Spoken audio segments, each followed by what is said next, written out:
السلام علیکم ورحمۃ اللہ نحمدہ ونصلی علی رسولہ الکریم اما بعد فاعوذ باللہ من الشیطان الرجیم بسم اللہ الرحمن الرحیم رب اشرح لی صدری ویسر لی امری واحلل عقدۃ من لسانی یفقہوا قولی۔ سورہ البقرہ آج آیت نمبر 40 سے شروع کرتے ہیں۔ اللہ سبحانہ تعالیٰ سے دعا ہے کہ ہمیں دین کی بہترین سمجھ عطا فرما دے، اور جیسے اللہ کے رسول صلی اللہ علیہ وآلہ وسلم نے اسے ہم تک پہنچایا ہے ہم اس کو ویسے ہی سمجھیں، یاد رکھیں، آگے پہنچائیں، اس کے مطابق عمل کریں اور اپنی زندگیوں کو اور اپنی آخرت کو سنوار لیں، آمین یا رب العالمین۔ اور اس دفعہ جو لوگ پریزنٹ نہیں تھے ان سے یہی درخواست ہے کہ کوشش کر کے کیچ اپ کریں، اور جو بھی آیات رہ گئیں پیچھے والی ان کو بھی مکمل کرنے کی کوشش کریں۔ آج انشاءاللہ نیا قصہ شروع ہو رہا ہے بنی اسرائیل کے بارے میں۔ پچھلی دفعہ تک ہم نے آدم اور حوا علیہم السلام اور شیطان کا قصہ سنا تھا، ٹھیک ہے۔ پڑھتے ہیں، یا بنی، اے بنی اسرائیل، اسرائیل یعنی اے بنی اسرائیل، اسرائیل کے بیٹو، ٹھیک ہے۔ اذکرو، یاد کرو، نعمتی، میری نعمت، نعمت جیسے اردو میں ہم کہتے ہیں یا میری، التی، وہ جو، انعمتو، انعام کی میں نے، تاپے پیش ہے، یہ میں کی طرف اشارہ ہے، علیکم، تم پر، وَأَوْفُو، اور پورا کرو، وفا سے ہے نا، اردو میں بھی وفا ہوتا ہے، پورا پورا کر کے دو، پورا دو، بِعہدی، میرے وعدے کو، اور میرے وعدے کو پورا کرو، اوفی، میں پورا کروں گا، بِعہدکم، تمہارے وعدے کو، وَإِيَّايَ، اور صرف مجھ ہی سے، ایّا پیچھے آپ پڑھ رہے ہیں جس میں آتا ہے نا ایّا کا، اس میں کیا تھا، اور صرف تیری، اور یہاں پر یا آ رہا ہے تو میری، یا میری کے لیے ہوتا ہے، جیسے اوپر ہم نے پڑھا نعمتی میں یا آ رہا ہے اینڈ پہ تو میری نعمت، تو وَإِيَّايَ، اور صرف مجھ ہی سے، فَارْہَبُونَ، پس ڈرو مجھ سے۔ تو یہاں سے خطاب کا آغاز بنی اسرائیل سے ہو رہا ہے، ٹھیک ہے، اور یعنی کہ بجائے تمام انسانوں سے خطاب کے، کیونکہ ہم پیچھے پڑھ رہے ہیں کہ جب آدم و حوا علیہم السلام اور شیطان کا قصہ بیان کیا گیا تو اس کے بعد پوری عالم انسانیت کو، کیونکہ قرآن کا پیغام تمام انسانوں کے لیے ہے، یہ پیغام دیا گیا کہ جو اللہ کی طرف سے آئی ہدایت کی پیروی کرے گا وہ جنتوں کو پا لے گا، اور جن لوگوں نے جھٹلایا اور کفر کیا وہ دوزخی ہیں۔ تو یہاں سے اب بنی اسرائیل کی طرف خطاب ہے، اور یہ آگے کافی رکوع اسی کے بارے میں ہے۔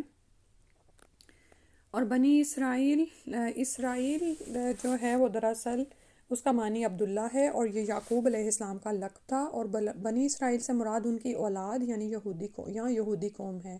جن کے لیے توریت نازل ہوئی تھی، ٹھیک ہے۔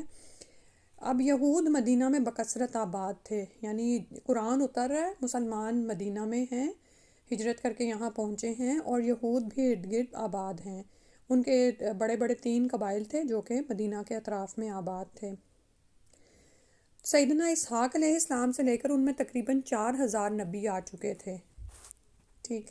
اب اس کو یہ یاد رکھیں کہ ابراہیم علیہ السلام کے بیٹے اسماعیل اور اسحاق علیہ السلام ہوئے، اور پھر اسحاق علیہ السلام سے یعقوب علیہ السلام، پھر یوسف علیہ السلام، یہاں تک تو سبھی نبی ہوئے، ٹھیک ہے۔ اس کے بعد بھی بنی اسرائیل میں مختلف انبیاء آتے رہے، ٹھیک ہے۔ اور لیکن ادھر اسماعیل علیہ السلام کی اولادوں میں کوئی نبی نہیں ہوا، یہاں تک کہ رسول اللہ صلی اللہ علیہ وسلم ان میں مبعوث کیے گئے۔ تو چونکہ سیدنا اسحاق علیہ السلام سے لے کر ان میں تقریباً 4000 نبی آ چکے تھے، تو تمام عرب پر ان کے علم اور فضل کی دھاک بیٹھی ہوئی تھی، یعنی لوگ یہ سمجھتے تھے کہ یہ لوگ علم کے خزانے رکھتے ہیں، اور ان پر اللہ تعالیٰ نے بے شمار انعامات کیے تھے، لیکن کچھ مدت گزرنے پر ان میں بہت سے عیب پیدا ہو گئے، اور انہوں نے جو ان کو علمی فضیلت دی گئی تھی اور اس پر وہ تکبر کر بیٹھے، اور اس کے بعد جب نبی صلی اللہ علیہ وآلہ وسلم اسماعیل علیہ السلام کی اولادوں میں سے مبعوث ہوئے تو حسد کی بنا پر انہوں نے اسلام کی دعوت کو قبول کرنے سے انکار کر دیا کہ یہ نبی اسحاق علیہ السلام کی اولادوں میں سے نہیں ہے۔ تو اسی کا ذکر آگے بھی آ رہا ہے، اور اللہ سبحانہ و تعالیٰ یہاں پر بنی اسرائیل سے خطاب کر رہے ہیں، اور اذکرو، یاد کرو۔ آپ یہ دیکھیں کہ نعمتیں کب یاد کرائی جاتی ہیں، تاکہ انسان پلٹ آئے اور شکر گزار ہو اور اپنے عمل کو بدل دے۔ تو اللہ تعالیٰ نے فرمایا کہ یاد کرو خود پر میری نعمت کو جو میں نے تم پر تمام کی، اور نعمتوں کے شکرانے کے طور پر کیا ہے کہ وعدے پورے کرو اپنے، ٹھیک ہے۔ اور وہ عہد کیا تھا، جیسے میں نے ابھی آپ کو بتایا کہ ان کی طرف توریت بھیجی گئی تھی، تو ان سے وعدہ تھا کہ توریت کے احکامات کے پابند رہو گے، اور میں جو پیغمبر بھیجوں گا اس پر ایمان لا کر اس کا ساتھ دو گے۔ اور اللہ تعالیٰ کا عہد یہ تھا کہ جب تم میرا عہد پورا کرو گے تو میں تمہارا وعدہ یعنی ملک شام تمہارے قبضے میں رہے گا۔ بنی اسرائیل نے اس اقرار کو قبول تو کر لیا، لیکن بعد میں اس پر قائم نہ رہے، بدنیتی کی، رشوت لے کر غلط مسئلے بتائے، علماء سو ان میں پیدا ہوئے، انہوں نے حق کو چھپایا، آنے والے نبیوں کی اطاعت کرنے کی بجائے ان میں سے کتنوں کو ہی یہ قتل کر ڈالتے تھے، اور انہوں نے اپنی ہی ریاست بنا لی تھی۔ اور توریت میں بھی جہاں کہیں تحریفات یعنی تبدیلیاں یہ کر سکتے تھے انہوں نے کی ہوئی تھی، حتیٰ کہ رسول اللہ صلی اللہ علیہ وآلہ وسلم کی جہاں توصیف تھی اسے بھی بدل ڈالا تھا، کیونکہ آپ جانتے ہیں نا کہ پہلی کتابوں میں آنے والے نبی یعنی رسول اللہ صلی اللہ علیہ وآلہ وسلم کی بشارتیں دی گئی تھیں، توریت میں بھی اور انجیل میں بھی۔ تو اللہ تعالیٰ اب یہاں پر ان کو نعمتیں یاد کرا رہے ہیں، بالکل ایسے ہی جیسے آپ یہ دیکھیں کہ اگر ہم کسی اپنے بیٹے کو کسی دور کے ملک میں پڑھنے کے لیے بھیجتے ہیں اور اس پر بہت پیسہ خرچ کرتے ہیں، لیکن جو کام اس کو کرنے کے لیے بھیجا جاتا ہے یعنی پڑھنے کے لیے وہ نہیں کرتا اور غلط کاموں میں پڑ جاتا ہے اور مال بھی ضائع کرتا ہے، اپنی جان کو بھی ضائع کر دیتا ہے۔ ظاہر ہے جب وہ پڑھ لکھ کے کچھ بنے گا ہی نہیں تو جان بھی ضائع کی نا، اور وقت بھی ضائع کرتا ہے۔ تو بعض اوقات تو والدین اسی طرح دہائی دیتے ہیں نا کہ تم یاد تو کرو کہ تم پر کیا کیا نعمتیں ہم نے کیں، کیسے کیسے تم کو پالا پوسا اور کیا کچھ دیا، تو تم اپنے وعدوں کو ہی بھول گئے جس کام کے لیے تم آئے تھے۔ تو یہاں پر بھی انسان، یہاں پر خطاب تو بنی اسرائیل سے ہے، لیکن دراصل اس میں آپ بھی دیکھیں کہ ہم پر بھی تو نعمت تمام ہوئی ہے۔ سب سے بڑی دولت جو دنیا میں جس کا کوئی مقابل نہیں ہے وہ ایمان ہی کی دولت ہے، جو ہمیں بچپن سے مل گئی۔ اور اگر ہم میں سے کچھ ایسے بھی ہیں جنہیں بعد میں ملی، یعنی جو شعوری طور پر ایمان لائے یا جو کہ جنہوں نے اب ایمان لائے، تو یہ کتنی بڑی نعمت ہے کہ الحمدللہ اللہ سبحانہ تعالیٰ نے ہمیں اس دین کی دولت عطا فرمائی۔ تو انسان پھر نہ بھولے کہ اتنی بڑی نعمت پا کر وہ اللہ کا حق کی ادا نہ کرے، اور فرمایا وَإِيَّايَ فَارْهَبُونَ، اور مجھے سے ڈرو۔ اور اس میں ہم سب کے لیے سبق ہے کہ ہم دین اپنا کر بھی دین پر عمل کیوں نہیں کر پاتے، کیونکہ ہم لوگوں سے ڈرتے ہیں۔ تو اللہ سے سچے ہو جائیے، دیکھا کریں کہ ہمارا ہر عمل کیا اللہ سے ڈر کر ہے، کہ یعنی اگر میں کسی کو خوش کر رہی ہوں، کسی کو ناراض کر رہی ہوں، تو کیا وہ اللہ کے لیے ہی کر رہی ہوں۔ پھر اس کے بعد آتا ہے وَآمِنُوا، اور ایمان لاؤ، بما ساتھ اس کے جو انزلتو نازل کیا میں نے، مصدقاً تصدیق کرنے والا، لما واسطے اس کے جو معکم تمہارے ساتھ پاس ہے، ولا تکونوا، اور نہ تم ہو جاؤ اولا پہلے ہی، کافرین بھی اس کے انکاری، ولا تشتروا، اور نہ تم بیچو، بآیاتی میری آیات کو، ثمناً قلیلا تھوڑے مول کے عوض، وإیایا فاتقون، اور صرف مجھ ہی سے ڈرو، ٹھیک ہے۔ تو اللہ تعالیٰ نے اس آیت میں ان سے فرمایا ہے کہ اور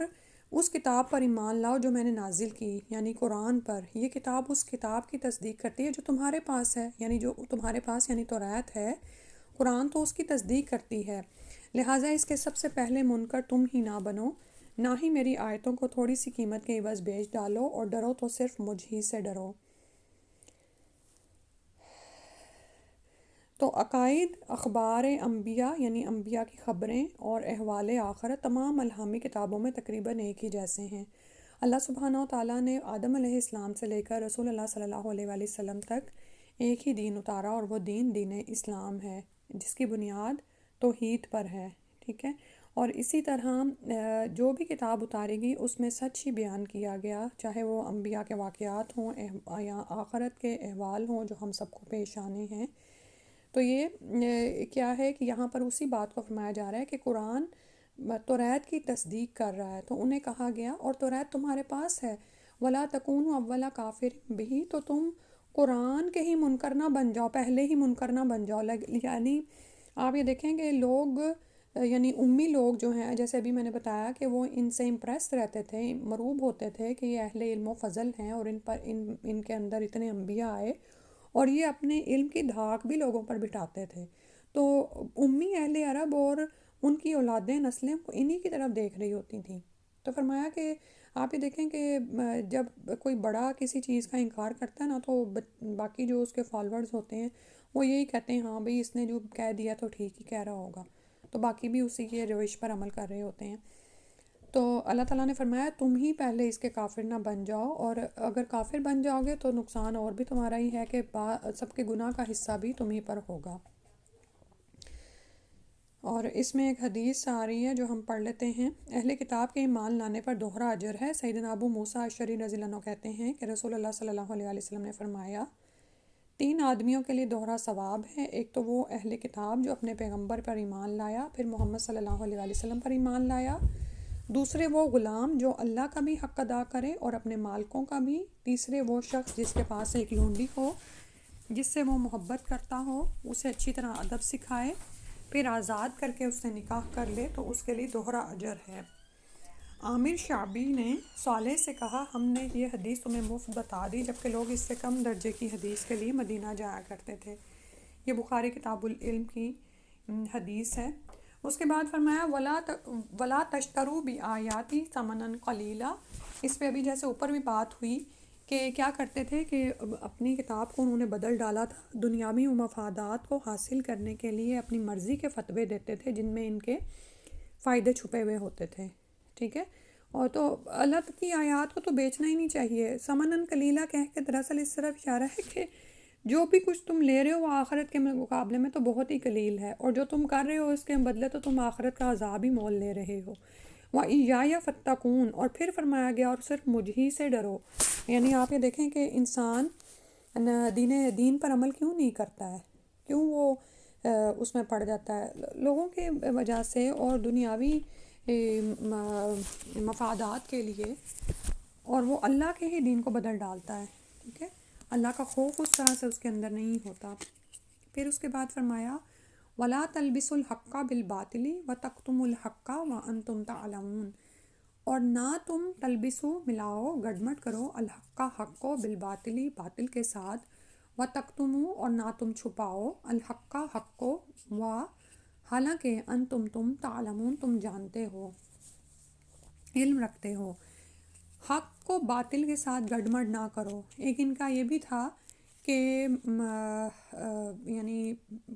کتاب میں جہاں جہاں تحریفات وغیرہ انہوں نے کی تو سچی بات کو حق کے ساتھ ملا جلا کر بیان کر دیتے تھے، ٹھیک ہے، تاکہ اپنے ذاتی مفادات حاصل ہو جائیں، اور یعنی آیات کو ان کے مقام سے بدل دیتے تھے۔ یعنی آپ یہ دیکھیں کہ جس طرح کی بھی ہیرا پھیری وہ کر سکتے تھے وہ کر رہے تھے، اور یہ وہ کس کے ساتھ کر رہے تھے؟ اللہ کے اتارے ہوئے حق کے ساتھ، ٹھیک ہے۔ بات کو اس کے کانٹیکس سے یعنی موقع محل سے بدل دینا، کچھ کا کچھ مطلب نکال لینا، اپنی مرضی کے مفہوم پہنا دینا، یا پھر تکتم الحق کا حق کو چھپا ہی جانا۔ جیسے ایک واقعہ ہماری نظر سے انشاءاللہ نیکسٹ ٹائم کبھی گزرے گا کہ جب ان کو کہا گیا کہ اپنی توریت لاؤ تو جس جگہ پر یہ حق کو چھپانا چاہتے تھے اس پر ہاتھ رکھ کر باقی حصہ پڑھنے لگے، ٹھیک ہے۔ اور وہ شادی شدہ زانی کی سزا تھی جو ان کے ہاں جو رائج تھی اس کو وہ چھپا رہے تھے، ٹھیک، اور اپنی مرضی اور یعنی جس نے وہ گناہ کیا ہوا تھا ان لوگوں کو بچانا چاہ رہے تھے۔ تو اللہ سبحانہ و تعالیٰ رحم فرما دے، اور یہ یہاں پر ہمیں بھی کہا جا رہا ہے۔ بعض اوقات کیا ہوتا ہے کہ ہم حق کو جانتے ہوتے ہیں لیکن ہم حق کو چھپاتے ہیں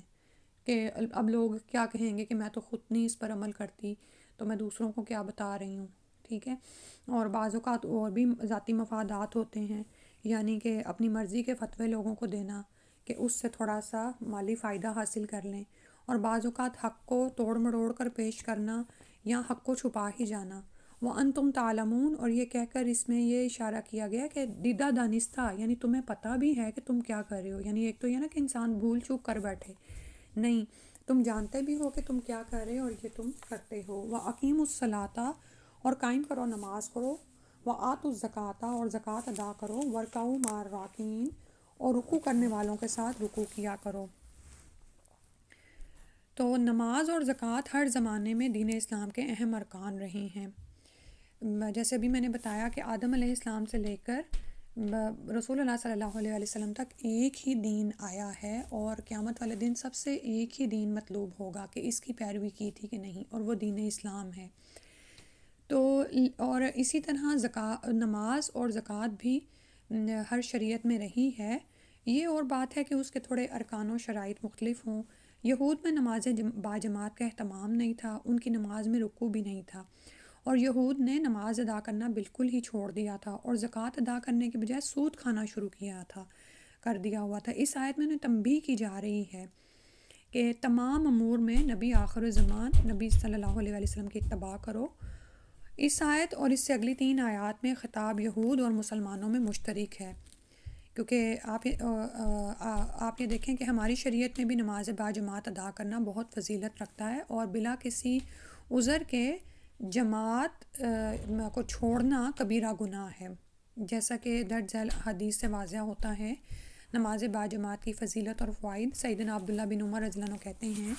آپ صلی اللہ علیہ وسلم نے فرمایا، جماعت کی نماز اکیلے شخص کی نماز سے 27 گنا زیادہ فضیلت رکھتی ہے۔ بخاری کتاب الاذان کی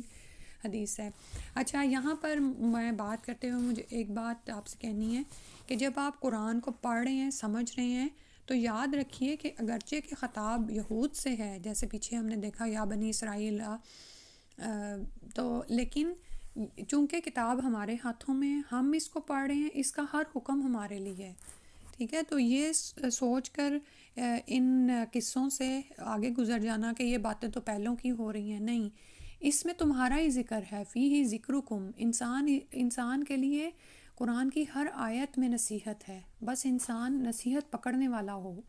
ٹھیک ہے، غور و فکر کرنے والا ہو کہ میرے لیے اس میں کیا عمل کی بات ہے، مجھے کن اعمال سے بچنا ہے جن سے یہود کو روکا جا رہا تھا، اور وہ برائیاں جو یہود میں تھیں وہ بیان کی جا رہی ہیں، وہ کس لیے بیان کی جا رہی ہیں؟ اس لیے نہیں کہ ہم ان پر لعن طعن کریں اور آیات کو پڑھ کے آگے گزر جائیں اور ہم یہ سمجھیں کہ یہ تو ان کا ذکر ہو رہا ہے، نہیں، بلکہ اگر اللہ نہ کرے وہ اعمال ہمارے اندر آ رہے ہیں، امت محمدیہ کے اندر آ رہے ہیں یا ہمارے اندر ہیں، تو ان کے خاتمے کی ضرورت ہے، کیونکہ انجام کی بنیاد تو ایک ہی چیز ہے نا، جو اللہ نے بتا دیا، جو وعدہ سب سے کیا گیا ہے، ٹھیک ہے، بنیادی عقائد ایک ہی ہیں۔ سیدنا ابو ہریرہ رضی اللہ عنہ کہتے ہیں، اب آگے سنیے نماز باجماعت کے بارے میں، کہ آپ صلی اللہ علیہ وسلم نے فرمایا، اس ذات کی قسم جس کے ہاتھ میں میری جان ہے، میں نے ارادہ کیا کہ لکڑیاں جمع کرنے کا حکم دوں، پھر نماز کا حکم دوں، اس کے لیے اذان کہی جائے، پھر کسی شخص کو حکم دوں کہ وہ لوگوں کو امامت کرائے، پھر میں جماعت سے پیچھے رہنے والوں کے ہاں جا کر ان کے گھروں کو آگ لگا دوں۔ اس ذات کی قسم جس کے ہاتھ میں میری جان ہے، اگر ان لوگوں کو یہ معلوم ہو کہ انہیں جماعت میں شامل ہونے پر ایک موٹی ہڈی یا 2 اچھے کھر ملیں گے تو عشاء کی نماز میں ضرور آتے۔ یہ بخاری کتاب الاذان کی حدیث ہے۔ اور اسی طرح اچھا، اب یہ دیکھیں کہ جب یہ حدیث انسان پڑھتا ہے تو پھر بھی وہ سوچتا رہے کہ کیا جماعت کی نماز مجھ پر فرض ہے، کیونکہ آپ یہ دیکھیں کہ چھوڑنے والوں کے لیے کیا، ان کے گھروں کو آگ لگا دو، اس میں کس چیز کی طرف اشارہ ہے کہ اگر اس کو ترک کر دو گے تو انجام خسارہ ہے اور آگ کا عذاب ہے۔ نماز کے فضائل اور اہمیت دیکھتے ہیں۔ سیدنا ابو ہریرہ رضی اللہ عنہ فرماتے ہیں کہ رسول اللہ صلی اللہ علیہ وسلم نے فرمایا، بھلا دیکھو، اگر تم میں سے کسی کے دروازے پر نہر بہتی ہو اور وہ اس میں ہر روز 5 مرتبہ نہائے تو کیا اس کے بدن پر کچھ میل کچیل رہ جائے گا؟ صحابہ نے عرض کیا، نہیں، کچھ میل کچیل باقی نہیں رہے گا۔ آپ صلی اللہ علیہ وسلم نے فرمایا، بس یہی 5 نمازوں کی مثال ہے، اللہ تعالیٰ ان نمازوں کی وجہ سے گناہ معاف کر دیتا ہے۔ اور اس میں اور بھی احادیث پڑھ لیتے ہیں تاکہ ہماری نماز اچھی ہو جائے۔ سیدنا ابو ہریرہ رضی اللہ عنہ فرماتے ہیں کہ رسول اللہ صلی اللہ علیہ وسلم نے فرمایا کہ ہر نماز اپنے سے پہلی نماز تک کے، جمعہ اپنے سے پہلے جمعہ تک کے، اور رمضان اپنے سے پہلے رمضان تک کے گناہوں کا کفارہ ہیں، بشرطے کہ کبیرہ گناہوں سے پرہیز کیا جائے۔ سیدنا عبداللہ بن عمر بن عاص رضی اللہ عنہ کہتے ہیں کہ ایک دن رسول اللہ صلی اللہ علیہ وسلم نے نماز کا ذکر کرتے ہوئے فرمایا، جس نے نماز کی حفاظت کی اس کے لیے نماز قیامت کے دن نور، برہان اور نجات کا باعث ہوگی۔ حفاظت کا کیا مطلب ہے؟ کہ انسان کانشیس رہے کہ کون سی نماز کا وقت آ رہا ہے، اور جب وہ نماز میں کھڑا ہو تو اس کے ارکان و شرائط اور آداب سب کچھ مکمل طور پر پورے کرے۔ پھر فرمایا اور جس نے نماز کی حفاظت نہ کی اس کے لیے اس دن نہ نور ہوگا، نہ برہان اور نہ نجات، اور قیامت کے دن وہ قارون، فرعون، حامان اور ابی بن خلف کے ساتھ ہوگا۔ اور ایسا کیوں ہوگا کہ آپ یہ دیکھیں کہ بے نمازی دراصل اپنے جاہ و حشمت یعنی اقتدار کی وجہ سے، دولت کی وجہ سے، یا اپنے علم کے تکبر میں آ کر نمازوں کو چھوڑتا ہے، تو ایسے ہی لوگوں کے ساتھ ہوگا۔ یعنی قارون جو ہے وہ قارون کی مثال کس کے لیے آتی ہے کہ وہ دولت میں ہی متکبر ہو گیا تھا، دولت پا کر۔ فرعون اقتدار پا کر متکبر ہو گیا تھا، اور حامان اپنے علم پر بڑا نازاں تھا۔ پھر اس کے بعد فرمایا سیدنا انس بن مالک، اگلی حدیث ہے۔ سیدنا انس بن مالک رضی اللہ عنہ کہتے ہیں کہ ایک شخص رسول اللہ صلی اللہ علیہ وسلم کے پاس آیا اور کہنے لگا میں نے حد کا ایک گناہ کیا ہے، مجھے حد لگائیے۔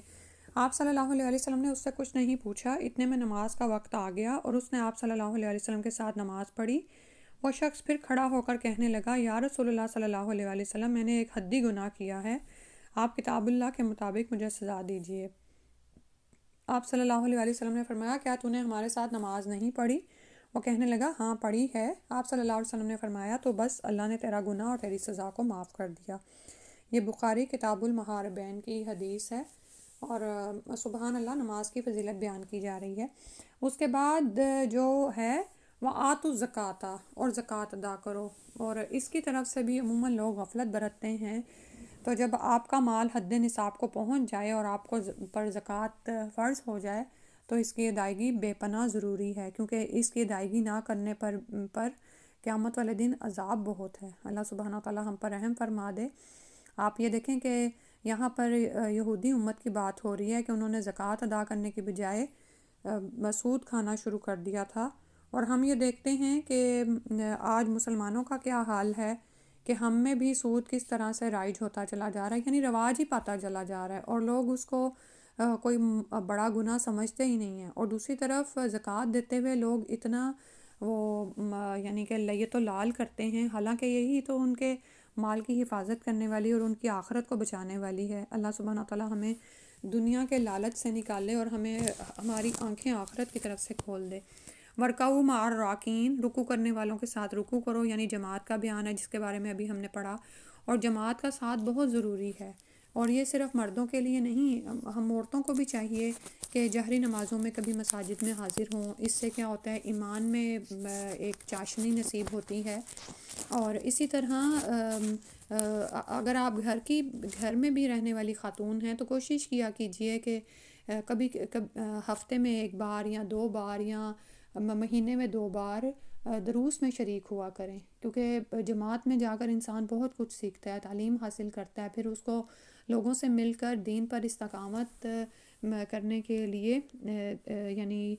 حوصلہ ملتا ہے، ٹھیک ہے۔ اور جب وہ اپنے سے کم تر درجے کے یا بعض اوقات اپنے سے اوپر کے ایمان والوں کو دیکھتا ہے تو بہت کچھ اس سے وہ لرن کرتا ہے۔ اللہ سبحانہ تعالیٰ ہمیں یہ توفیق عطا فرما دے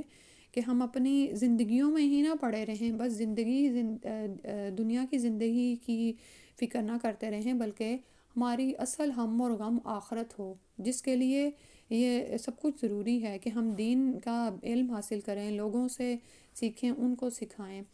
اللہم اجعل ہم الآخرہ، آمین یا رب العالمین۔ یا اللہ پاک ہمارا ہم اور غم آخرت بنا دے، آمین۔ اچھا تھوڑے سے اور آیات کر لیتے ہیں۔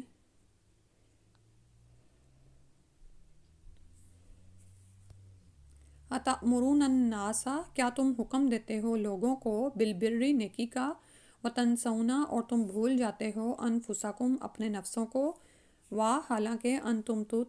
تتلون تم تلاوت کرتے ہو، الکتابہ کتاب کی، افلا کیا بھلا نہیں، تعقلون تم عقل سے کام لیتے۔ تو بنی اسرائیل کو ہی کہا جا رہا ہے، لیکن یاد رکھیے یہ حکم ہمارے لیے بھی ہے کہ کیا تم لوگوں کو نیکی کا حکم کرتے ہو اور خود اپنے نفسوں کو بھول جاتے ہو، حالانکہ تم کتاب توریت کی تلاوت کرتے ہو، تو کیا تم عقل سے کام نہیں لیتے؟ بعض یہودی علماء جو اپنے عزیزوں کو جو مسلمان ہو گئے تھے کہتے تھے کہ اسی دین یعنی اسلام پر قائم رہو کیونکہ یہ دین برحق ہے، مگر بعض دنیاوی مفادات کی بنا پر خود مسلمان نہیں ہوتے تھے۔ اسی طرح ایک یہودی بچے کا واقعہ آتا ہے کہ اس پر رسول اللہ صلی اللہ علیہ وسلم نے دین اسلام کو پیش کیا، تو اس نے باپ کی طرف دیکھا، باپ نے اشارہ کیا، تو یعنی اس بچے نے دین اسلام کو قبول کر لیا، ٹھیک ہے۔ تو بعض اوقات کیا ہوتا ہے کہ انسان دوسروں کو تو یہ نیکی کا حکم کر رہا ہوتا ہے لیکن اپنی جان کو بھول جاتا ہے، دنیاوی مفادات میں پڑ جاتا ہے، تو تب یہ آیت نازل ہوئی اور یہ حکم سب کے لیے عام ہے، ٹھیک ہے، کہ یہ احکامات یعنی نیکی کے احکامات لوگوں کے لیے نہیں بلکہ سب سے پہلے اپنی جان کے لیے ہے، اور یعنی کہ حقوق اللہ کے بعد انسان پر سب سے پہلے ذمہ داری اس کی اپنی ہی جان کی عائد ہوتی ہے، کہ اپنی جانوں کو قو انفسکم و اہلیکم نارا، قرآن میں ایک اور جگہ پر ارشاد ہوتا ہے کہ اپنے نفسوں کو اور اپنے اہل و عیال کو آگ سے بچاؤ۔ افلا تعقلون، کیا تم عقل سے کام نہیں لیتے کہ جو باتیں دوسروں کے حق میں ہیں وہ تمہارے لیے بھی تو سچی ہیں، جو انجام تم ان کو بتا رہے ہو وہ تمہارے لیے بھی تو اسی طرح ہونے والا ہے۔ انشاءاللہ اتنا ہی پڑھتے ہیں، کیونکہ آپ میں سے کچھ لوگوں کا پچھلا سبق بھی رہتا ہے۔ اللہ تعالیٰ سے دعا ہے کہ اللہ آپ کے لیے آسانیاں کرے اور آپ اپنے سارے جو میک اپ چیزیں ہیں وہ مکمل کر لیں، آمین۔ سبحانک اللہم و بحمدک، اشہد ان لا الہ الا انت، استغفرک و اتوب الیک۔ السلام علیکم ورحمۃ اللہ۔